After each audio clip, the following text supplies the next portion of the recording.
We are live.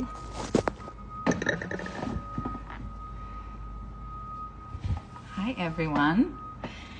This is actually my first Instagram live session.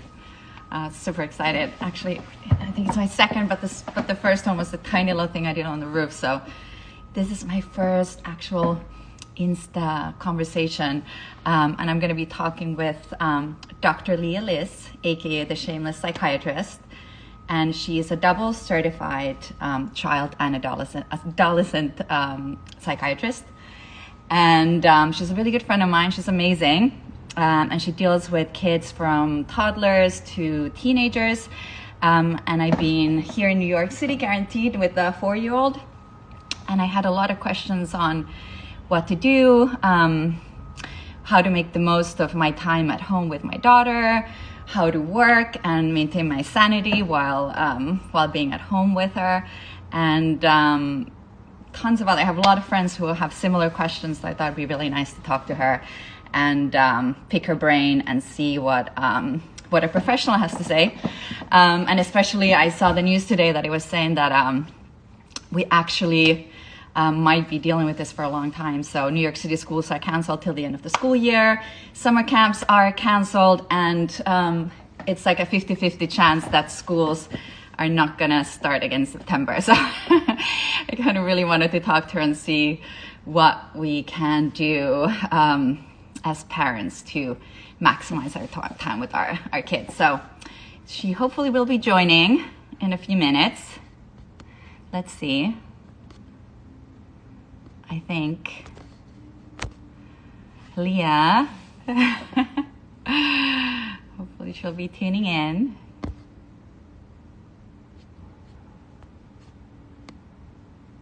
Oh yeah, and I wanted to also say, if you guys have any questions throughout this this Instagram live, please feel free to post them. She can answer them throughout our little live feed here. I think I added Leah. Okay, it's my first time. So Here I am! I was like, how does this work? I'm so excited to be here with Reka, the lactivist, the most beautiful mother Oh, you're so know. sweet. You're so sweet. So nice to see you. Not to mention all your images of, the mother-child experience really changed the way I think about women who are breastfeeding, and they can be sexy, they can be nurturing, they can, try and do it all. Yeah, well, we can always try, right, and support each other. Try. I say try, and I say succeed. Nice. How are you doing? I'm great. I'm really excited to be here answering, any questions the audience might have, and your questions about parenting and the quarantine. Yeah, I introduced you. At a few minutes, I introduced you, and then I let them know they could ask questions throughout this whole little Instagram live, and we'll get to those. I wanted to ask you, what kind of advice do you have for like parents like me? I have a 4-year-old, but I know a lot of people watching might have kids different ages. What advice do you have for parents living with their kids in the same house during this whole quarantine? Good question. I think I have some advice about just explaining the COVID thing to children at that age of, 3, 4, that preschool age. And, kids at that age are in what's called pre-operational stage of development, where they really care about their own experience, and it's very hard for them to understand the greater world, and they want to know what's going to impact them personally. So I really like to think like Mr. Rogers. What would Mr. Rogers say? Fred Rogers. Yeah. And he hosted like Mr. Rogers' Needs Are Good. And he would say like, a virus is a germ, and germs spread from people to people. So it's kind of like getting a very bad cold. So you have to, cover your mouth. And then he would probably make up some song about washing your hands and, the importance of doing that. And looking for helpers, like who are the helpers? The doctors, your parents. And that's how I would sort of explain it to that age group. And making it into a game. And you know, if they need to wear a mask, you can put a mask on their doll and show them like, oh, Yeah. the dolly wears a mask, you should wear a mask. And you know, because they've never seen that before. It's going to be Yeah, of like, course. And you don't want to scare them. You want to make it into a positive, fun experience. yeah. And So this whole that's, thing. you know, the COVID thing. But then there's the whole like coping with the quarantine thing, which is like, Yeah. they can't go to the playground. They can't do all the things they're used to doing. And They can't see their friends. They can't, you know, they can't like have that physical fun time with all their people they're used to spending their days with. and they don't really get the whole, I mean, the Zoom thing, Yeah. I think a loss. They got And we about don't five also to know, 10 minutes max. yeah, and So we also don't know when it's going to end. So we can't say like this week it's like this, but next week you can go and play with your friends. Yeah. I think, you know, a couple of advice, like, so what are they doing in preschool? Like, you know, for the preschool age kids, like ELO, Yeah. they have like a social curriculum, right? And now they're being deprived of that social curriculum. So you have to more, you know, yeah, you can teach them their ABCs and the numbers and things like that. But more than that is you have to replace some of the social curriculum that they're missing. So I would recommend using social stories.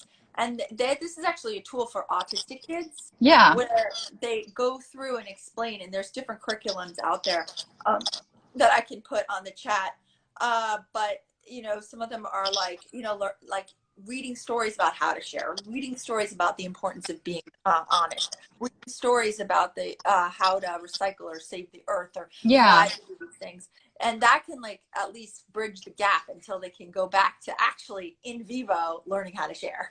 Yeah, no, that's great advice actually. And then incorporating like a social, you could maybe do games like involving what do you think about doing things like maybe making like cards for doctors and like getting involved in the whole idea of like this COVID crisis going on and supporting like doing some arts and crafts at home that might be in support of that and kind of bringing in like things to do during the day that might help that whole situation. Yeah, and I also love the idea of the cheering at 7 o'clock, like we do it with my daughters on Tower Point, even though nobody hears us, but we do it anyway. Yeah. Because, you know, we even started a movement where we go up and down the block and tell, you know, our neighbors from 6 feet away, like, come outside. Sweet. And getting them really excited about it. So that helps giving them a sense of control. Mm-hmm. So yeah. And then what would you say for people who have like teenagers who are like rebellious and are like, I'm not staying home, or I want to see my friends, or are having a really hard time listening to you and understanding how serious this is? I think, the teenagers, yeah, how to quarantine. Yeah. I see Vera Pittman's on it. How are you doing quarantining your teenagers? Well, I have like a 4-nager. I mean, she is super hard. You chained them to the radiator. What are you doing? No, I think with Vera's kids and on kids who are teenagers, you really want to, it's not a dictatorship, it's a democracy. So it's all about like negotiation, you know? Yeah. It's, you know, okay, you can't go to your friend's house, but you can have a walk with them, or, you know, you can play all video games with your friends. I'll buy you one of those social gaming consoles that are never allowed in another planet. Yeah. So that you can connect socially on those. It's all about compromise, because if you just lay down the law, they'll just do it behind your back. So of course, that's absolutely true. And then like, what do you do? What would you advise like families and parents? Like, you're trying to work, you have your kids at home, you get super stressed out. I know that happens to me too personally. And like, what would you suggest? Like, as what would help? What would you do when you're just about to lose it? Oh, that's a great question. I always think about like emotional reasoning. If you're feeling really super emotional, this is not a good time to try to communicate with your kids. So, you know, I think you got to walk yourself off the ledge. I would recommend like some very simple square breathing. Where you go off to the bathroom, splash some cold water on your face, and you do square breathing, which is like 5 seconds in, hold for 5 seconds, 5 seconds out, hold for 5 seconds, and then do it twice. And then I talk to the mirror and be like, you got this. Like, you got this. You can do this. And you walk out, then you go out, and you're going to be a lot more reasonable than if you quickly answer in the moment and say something you're going to regret. So that's one piece of advice I could give. The other is tag team. Like, if you have another person to help you, like, it's like, I got to take a break, even if it's for 10 minutes, and tag team and And then don't forget your own self-care. Don't forget to exercise and meditation practice. And, Absolutely. you know, that kind of stuff is really good for dealing with kids who Have are, that glass of rosé here and there. yeah. Rosé. Is it rosé o'clock? I should have brought it. It's rosé o'clock for you.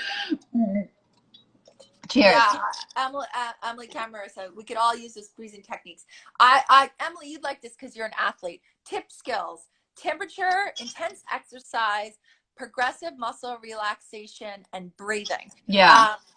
So temperature is to splash some cold water on your face or put an ice pack over your head and your mouth. That stimulates the dive reflex. Like you literally think you're drowning, so your whole body's going to immediately slow down while you're holding your breath. It works amazing. Yeah. Intense exercise, even if it's just like for 5 minutes or 2 minutes or 3 minutes, get your heart rate above 160. Do jumping jacks and high knees. That's actually a great one for little kids, like Elo's age. Like, be like, if they're really like spazzing out, you'd be like, okay, let's do it. High knees, let's go.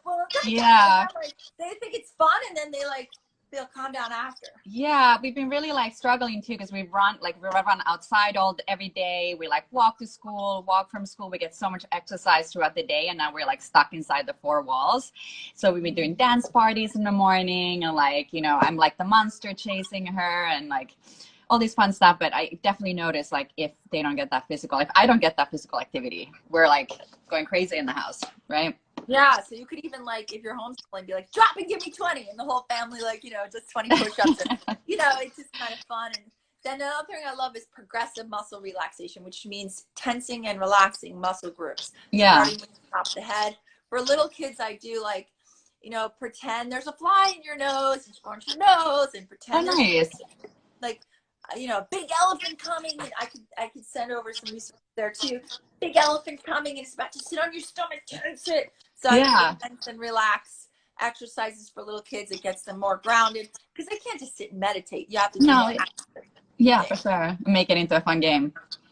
Yeah, and then like I've been struggling with personally like being at home, wanting to or having to be a full-time mom and then trying to do my own work at the side. I found like if I took days off completely where I was just a mom, those were a lot easier. When I'm trying to do two things at the same time, I don't really succeed in either one of them. Do you have any hints or like any advice on how you could possibly combine the two, or are there any activities that, you know, wouldn't be just putting your kid in front of the TV if you do need a few hours to yourself? I think the best advice I can give you is be a good enough parent. You don't have to be an amazing parent. Yeah.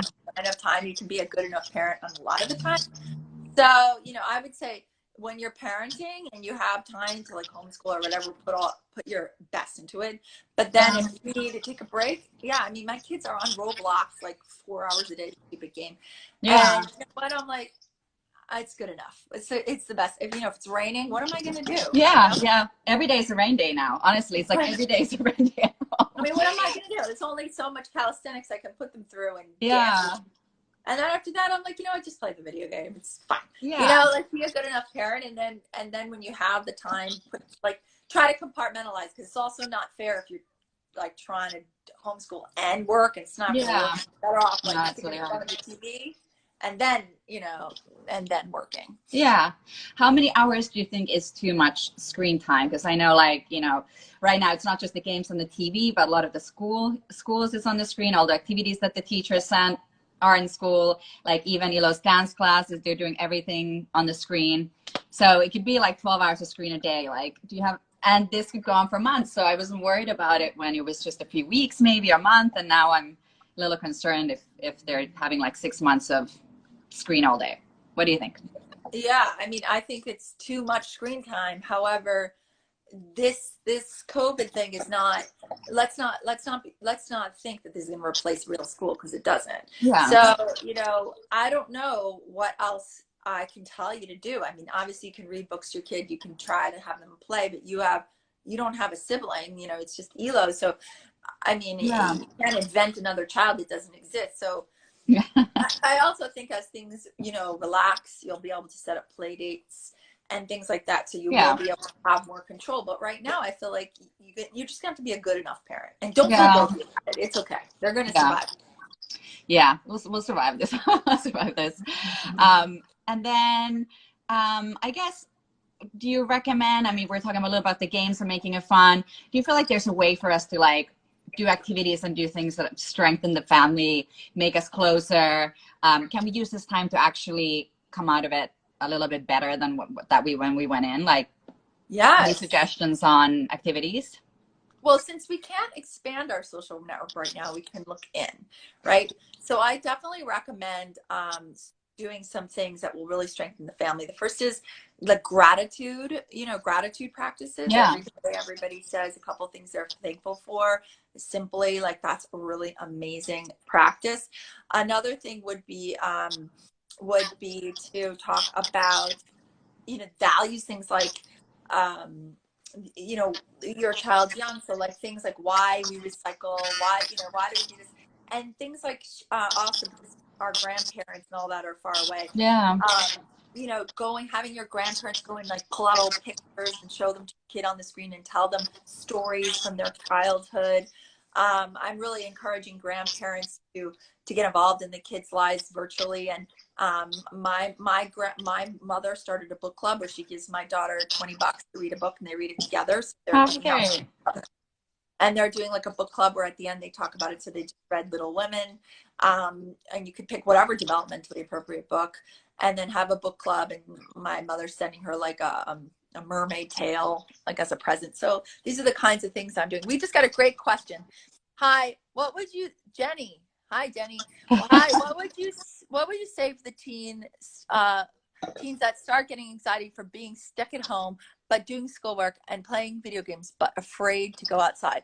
Okay, so if you have an anxious teen, I would really recommend scheduling worry time. What that means is like it can get that your anxious teen is constantly looking for you for reassurance. Like, Mom, I'm worried about this. And you're constantly going, don't worry, it's going to be okay. Mom, I'm worried about, don't worry, it's going to be okay. Mom, what if this? It's going to be okay. And you spend the whole day reassuring them. And you're actually creating a child who needs reassurance constantly. And so you're actually doing them more harm than good. You think you're reassuring them. You're really creating more of a problem. So what I always tell these parents is like, don't provide excessive need for reassurance. Instead, schedule worry time. So you say, that's great. Why don't you write that down on a list of worries? And then at 7 o'clock tonight, you and I, we're going to worry about everything together. We're going to go through all your list of worries. We're going to worry it all together. But right now, we're not going to talk about that. And so that creates this new idea of like, oh, I can compartmentalize my worries and I can just worry about them later, and I can push those worries aside. So that's a great strategy for Jenny Gonzalez Mua. I hope that helps, Jenny. Nice. I see another question here too. How from Gerard is, do you recommend any TV programs for kids that, that would be, I guess, would be kind of educational and not such a waste of time to watch if you have to put your kid in front of a TV? Okay, well, one little trick that I love is, I don't know if your kid is taking a language, but make them watch TV in whatever language. So my kids, I'm like, if you want to watch those dumb cartoons, fine, but you have to watch them in Spanish. So they're watching Barbie in Spanish. Good, yeah. And things I would never allow them to watch otherwise. And I'm like, watch them in Spanish, you can watch them. So that's been one tool that's worked. And they really increase their fluency when they listen to it. Yeah, I did that as well. Yeah. So I'm like, as long as it's in Spanish and it's a kid's thing, I don't even care what it is. And obviously there's so many good ones now, like Netflix and all these different things. They're making such great programming now, educational programming. I love like anything from National Geographic, anything, specific shows. I mean, just anything that has that educational programming. There's so much good things. You probably know more than me, having the younger kid now. But brain, there's one about the brain pop. I can't remember exactly what it's called. There's so many good ones. Yeah, no, I'm sure that there is. And there's fantastic games as well, like all these educational games for kids that they're having fun and learning things at the same time as well. We can put together probably a list of stuff and do like an Instagram post, a little recap of all the stuff. Yeah, great. From this talk. Anybody else have any other questions for Leah or for me? Feel free to put it in there. Okay. I'm just learning to use this thing. I had a hard time adding you. I was like, what do I do? No, I know. Somebody said about kids who love the rain, and there's a lot of fun things to be in the rain. Yes, I agree. And I love when kids get dirty and, you know, expose themselves to lots of different antigens and germs, and they'll be less likely to have allergies later in life. So that's good. Yeah. Yeah, that's great. I've been also doing like different audio sounds, like playing, you know, sounds of rain and thunder, and then doing like imaginative play, and just instead of just having that screen, do like audiobooks and just kind of engage the different senses instead of just like TV and, you know, tuning out. Like it still allows me to do other things, but it's not just them in front of the TV all the time. Tell me about, so, you know, I'm writing a book that's called Oh, No yeah. Shame, about children and sexuality. And one reason I've always related to you is because your parents had such an amazing approach to sexuality, something that I've been writing about in my book, not you personally, but the whole Northern European approach to sexual education, how different it is from the United States. I would love for you to tell me a little bit about your experience growing up. Yeah. So I grew up in Finland, and for me, like when I was growing up, it was just the way that everybody was. First of all, there's such a like carefree and unsexualized approach to nudity. You know, sauna is actually from Finland, and everybody goes to sauna. Even if you live in a normal like apartment building, you have a sauna downstairs, and families book time there, and you're naked with your family, and you just grow up with nudity doesn't equate to sex, and nudity is normal, and the female body is nothing to be ashamed of. Also just growing up there, women weren't really, like, I feel like in America, if you're a sexual woman, you're young, you're really classified as slut. And I grew up in a culture where women and men are equal in terms of sexuality. So it's not like a woman gives herself to the man. It's like a taker and giver.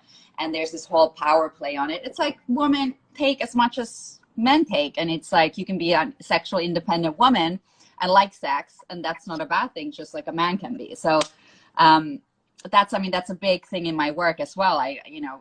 My work is talks a lot about female sexuality and the power and independence of it, you know, independent of the male. It's you know, we can be sexual beings without incorporating that kind of aspect of like being subjectified or being judged, just like men can. I don't know if I explained it properly. Yeah, you did. And I always remember that one thing you told me, and I use it with my girls all the time, which is that you do not lose your virginity. You take sex. Yeah. And I talk about that, and that I get that from you. And I think about I think about that all the time. And you know, this idea of prioritizing pleasure. Yeah. And also the nudity thing. I really do encourage families to get naked together in a obviously non-sexual way. Yeah. Whether it be showering together, skinny dipping, naked dance parties, because I don't think little young boys and girls should have no idea what the adult body is. And they don't view it like that. You know, kids don't look at it like that unless we put it in their head that it's something that they should cover up and feel weird about. So I'm a big fan of kind of normal sex talk. I know you are too, with your kids. Talking about things honestly. You know, if kids ask you about where the baby's from, I'm gonna, you know, tell her, not obviously in terms that would be for an adult, but you tell them, really, you don't you know, shorts though, right? Yeah, not your belly.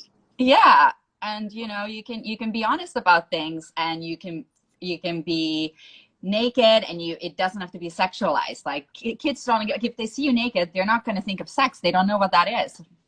No, I agree. Yeah. And then if anything, it'll reduce body shaming. Yeah, absolutely. It will have them be way less fearful of puberty. And it will help them. We have such a fear of getting older in our culture. And I think we never, ever, ever see old bodies. Like, that's true. You know, we have no idea how the body ages. So we're all just, you know, putting all this collagen into our skins because we're trying to fight the normal aging process. And I got a great comment from Waste Free Baby, and you are absolutely right. The studies do show that children who know the appropriate vocabulary of their body parts are way less likely to be abused. Even more when they interviewed sexual predators with how they picked the children they were going to target. One of the things they said is if they knew anything about their body, they wouldn't pick them. So it's so protective on so many levels, not to Yeah. mention the fact that they're more likely to be believed. And if they ever have to give a deposition in court, they're more likely to convict the person who did it to them, because they can say things like, he touched my vagina, instead Yeah. of, oh, he touched me down there, or my privates, or whatever. And Yeah. it's more likely to be believed. So on so many levels, you've got to name the body parts, just like when you teach your kid eyes, nose, Yeah. ears, you teach them labia, anus. Yeah. Testicles. It's so funny how in our culture there's such dirty words. Like vagina is such a like scary word. It's like, it's vagina. Like what's so scary and scandalous about that word, you know? I think, yeah. And I think it's important for women to be able to talk about their bodies without shame also, and just to be able to like express themselves without feeling like part of their body is called something so dirty they can't even say it, right? Yeah, I agree.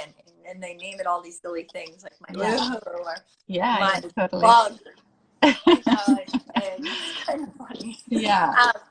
I agree. That's why I think, you actually should really talk about reproduction and biology from like the age of 2 or 3, with starting with like basic books. And then you're constantly layering in the sexual education.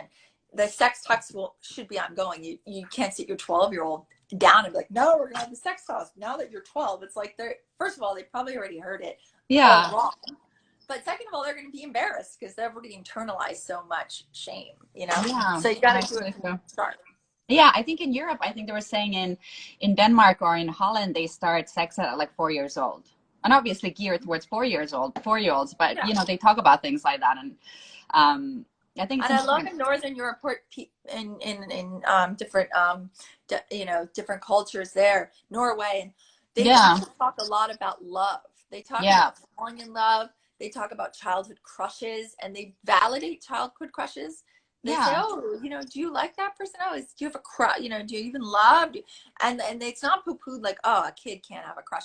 I don't know about you, but I had such a crush on my friend growing up, one of my little girlfriends. And I thought I was going to die when I was so heartbroken when she didn't speak to me anymore. I thought my world was going to end. Yeah. And it wasn't sexual, but it was like romantic love. And I remember that experience so well. It was so heartbroken. I remember I was listening to the Phil Collins songs and I was like crying. And it made me realize that like, we have to validate that. Otherwise they're never going to learn how to handle rejection. Yeah, it's true. And when you're a kid, your feelings are so strong. Like one person could be your whole world, and you can see it. Like you take the piece of candy away, and their whole entire world crushes. So, like having like a relationship or a friendship or a crush, it could be like an entire world to them. So it's really really beneficial to actually talk to them about it and acknowledge it and respect them, respect their feelings, right? Yeah, don't poo-poo it and be like, oh, that's just silly. You're just a kid. You got to be like, yeah, it hurts. Like. When you're in love and it ends, it's like, it's tough. Like, it's really, it's tough. Like, let's talk about it. Like, cry, you should cry it out. That way, then they can handle, like, when they get older, breakups from romantic, from sexual relationships so much better. They've had all these experiences while you're there to help them as a parent. You're not going to be there with them in college every second. No, hopefully not. Yeah, but you have these opportunities to teach them incredible life lessons now. So do it.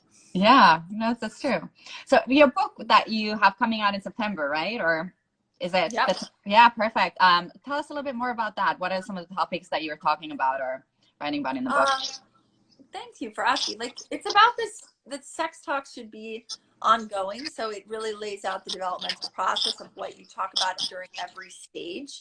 And it also talks a lot about how to deal with special types of things, like how to introduce a step parent, how to deal with like dating if you're single, how to own your own sexual story and your own sexual history so you don't pass down your trauma. For example, just beware. It's very common for a father to say to their daughter, oh, beware, all men want to, all boys want to do is get in your pants. Yeah. It's like completely the wrong message, right? Yeah. It implies that they have something to take from you. It's so, as opposed to saying something like, you should prioritize your own pleasure and, really take ownership of who you want to have sex with. What do you want to do? Yeah. Yeah. And then like talking about, and I talk a lot about fathers parenting daughters and mothers parenting sons be really critical to the sexual development of a child, like the opposite sex, and how to find those mentoring relationships. Somebody said they're an auntie, and I was saying I love the idea of like different figures in a child's life getting involved in the sexual education, not just the parents, like aunties and, you know, uncles and other people, especially if you're a single parent. You should draw resources in your community to create, you know, to help educate. Yeah, is the book also for parents to read, or for teenagers to read, or both, or is it? The book is just a parenting book, but I am going to write one. Actually, my next one's going to be for millennials. Sex between the fives, 25 to 35. I have a lot to say on that topic as well. But maybe then I'll write one for teenagers. The teenagers, I don't think would read a parenting book. I might do like more YouTube videos. You could do you could do the same approach for all ages, like have like the parenting book, and then do like a little comment. Yeah, now instead I'm going to do millennials, then I'm going to do like teenage videos. And I've got a lot to say for every age. Oh, we got some more stuff good here. Yeah, let's see what I see. Some comments are coming in. As a first-time mom, there have been so many things about my own body I had no clue about until I became pregnant and gave birth to my daughter. Yes, true. Isn't it amazing how your body changes in ways that you never thought possible?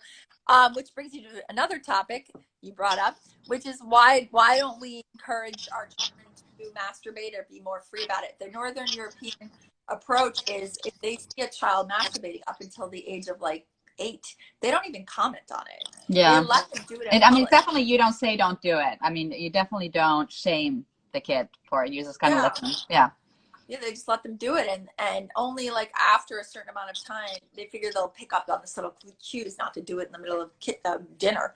But you know, my approach in the book is like you just say, it feels good, doesn't it? Yes, it feels nice to touch your body. You know, and you can touch your body anytime you want in private, and if you need privacy, just give it to you. Yeah, do it in private. Only do it. You're the only person who can touch you in private. Like, But acknowledge that it's good, because I think that's part of like understanding what pleasure is. You know, like it does feel good. It feels good to touch yourself. You know, and that's a great thing to set. You know.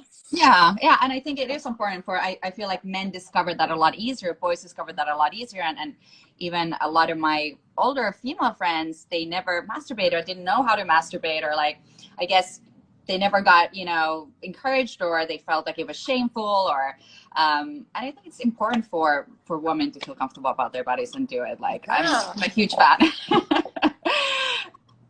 You know, for your own, like, if you don't know how to please yourself, how can anybody else, you know, please you? Yeah. So when the girls come into my practice, you know, and they're having sex, and I'm always like, so did you have an orgasm?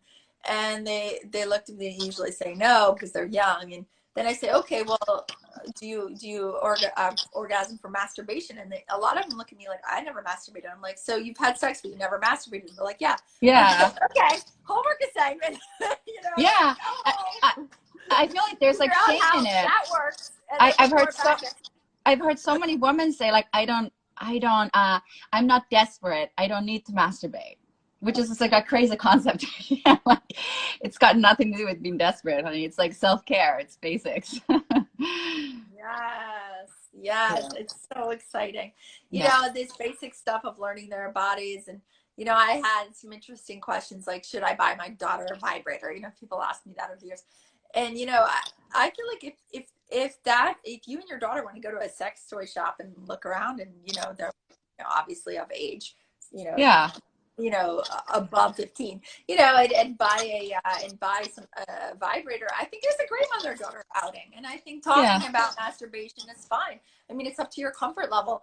I think that, you know, I think that masturbation is so healthy and so good for girls and boys to know their own bodies, that, you know, I'm a big, you know, believer in really talking about it openly.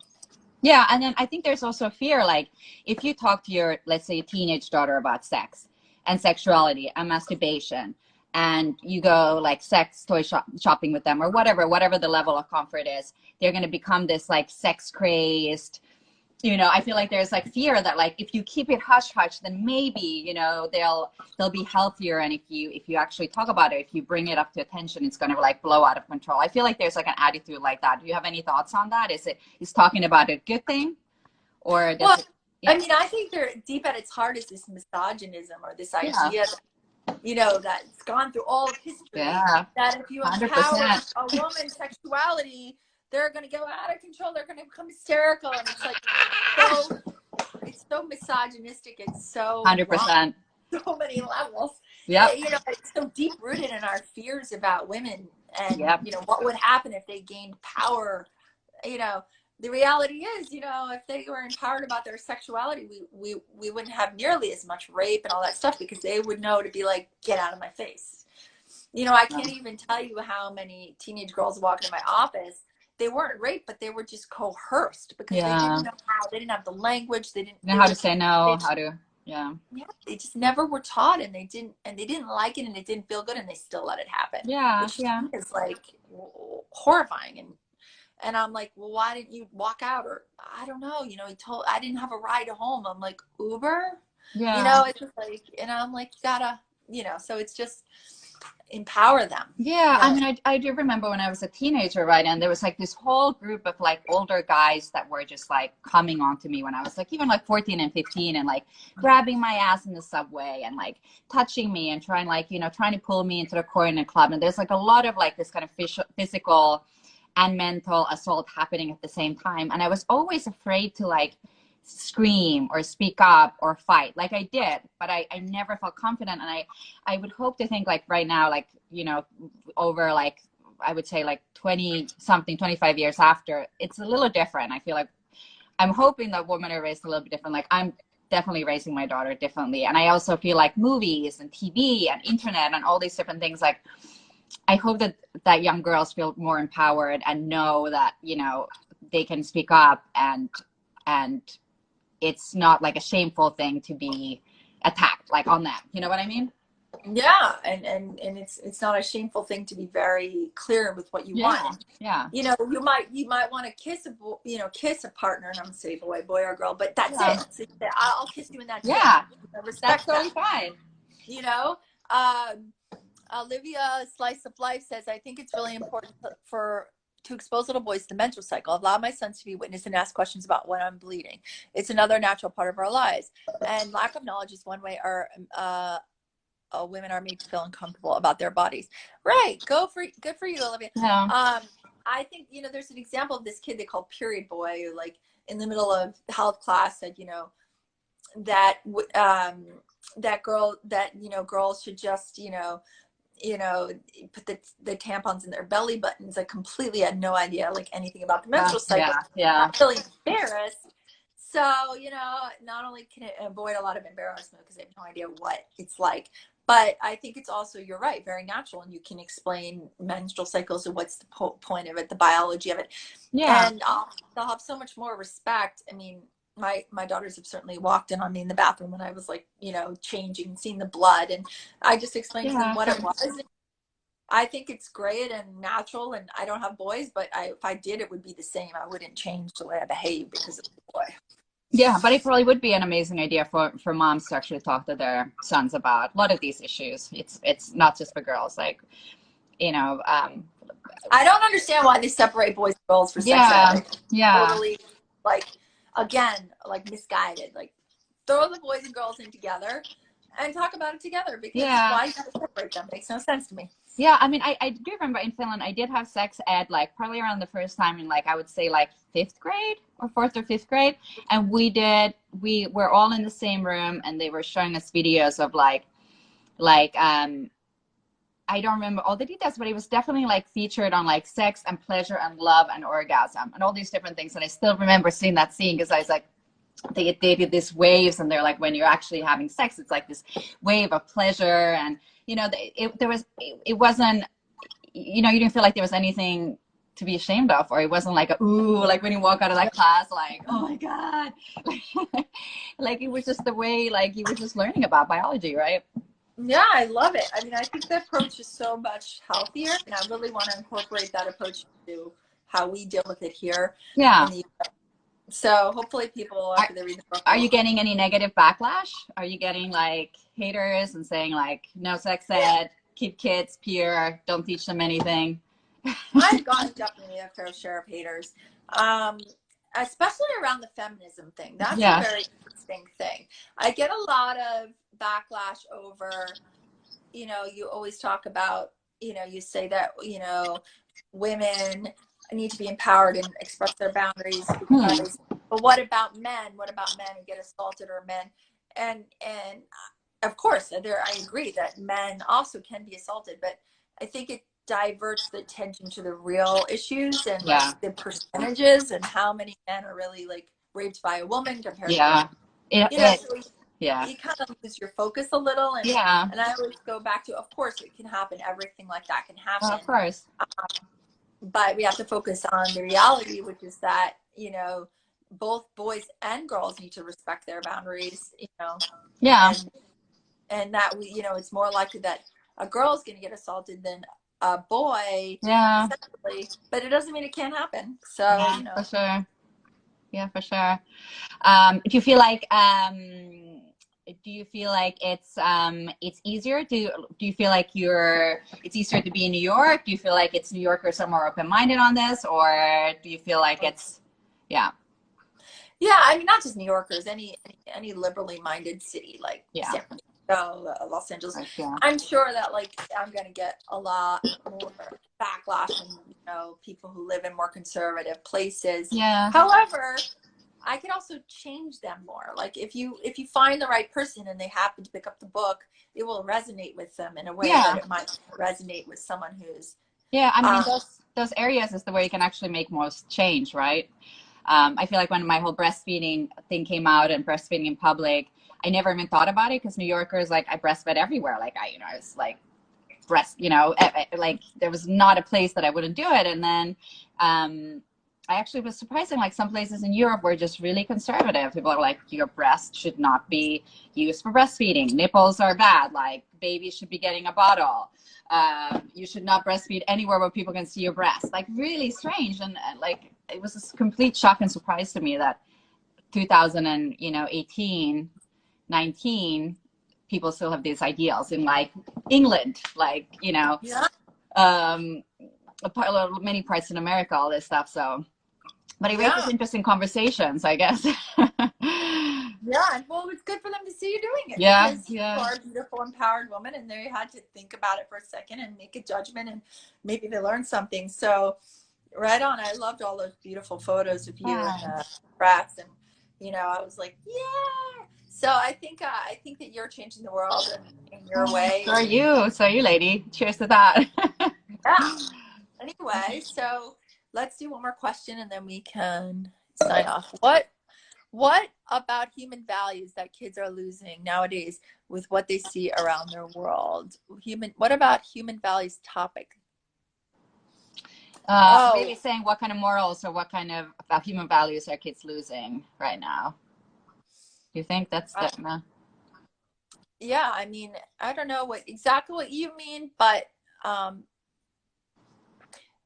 human values, I mean, I think always we should give our kids lessons about values. So it's, you know, pick a topic and go for it. Like we, you know, in our family, some days we talk about the importance of the slow food movement and how we source our foods. And some days we talk about honesty. And some days we talk about, you know, choosing who our mentors will be. I focus a lot with my kids on mentors. Like, you can't get everything you need from me, ladies. You know, who are you going to be? Who's going to be your mentors? I spend a lot of time trying to develop mentorship relationships. So calling out my friends, being like, come take my kid, or please write my kid, or, you know, make a video for my kid, you know, to try to foster those relationships. Yeah, that's great. That's a great idea. It's been super helpful. It was really nice talking to you. I miss you anyway. I miss you very much. Yeah, and let's hope that everyone who tuned in, and I hope that you guys got a little something about quarantining your kids, and hopefully we can post some stuff about what we talked about and thank you very much for Yeah. If you guys are watching this later on, feel free to message some questions and we'll make sure to answer that and post some helpful things. At Shameless Psychiatrist, you can shoot me some questions to my Instagram. The Shameless Psychiatrist. Yeah. Absolutely. And when is your book coming out? Is there a place where people can like pre-order it or? Yeah. Oh, yeah. We got that question earlier. Go to my website, shamelesspsychiatrist.com, and you'll find the information about pre-order, but it's on Amazon. It's called No Shame. And it's out in September, and hopefully we can do another one when it's out. So we can talk about the book. Awesome. Well, lots of love. Thanks, Leah. Lots of love. Bye, everyone. Take care. Take care. Bye. Stay safe. Bye.